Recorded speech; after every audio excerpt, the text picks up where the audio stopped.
Ugwetshutile katshela uJacob Mokibe ngokudlwengula aphinde abulala umshana wamngani wakhe uMahlokono Modise oneminyaka ngo-12 elivuma icala. Uthi-ke njalo uma evakashele umngani wakhe wayeyibuka ayalela ingane wase-ke enza ipleni yokuyilinda-ke esikoleni.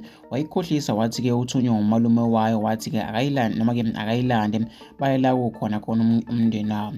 Yamlandela-ke wase-ke idlwengula wayibulala-ke ngakapheli nonyaka kade-ke ethola ushwele kwelinye-ke lamacala. Abantu abaningi baphawule kanje-ke ey'nkundleni zokuxhumana. Nangomunye uthi mina angim-understand umuntu odlwengulayo especially ingane encane kanje.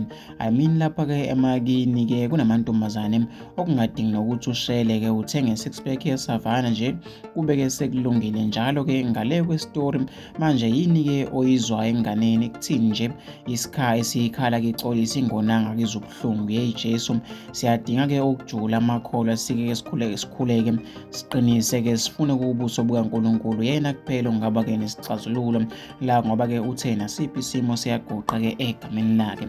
Uyingane kwethu mina ngizofisa ukunikeza uvo lwakho nombono wakho uthi wena ucabangani-ke ngalolu daba. Hlangana lapha kwi-comment section, ungakhohlwa ukucinezela usubscribe uzokwazi zonke izinto engiyiphosta kuyona-ke le channel. Mina sengiphuma kanje.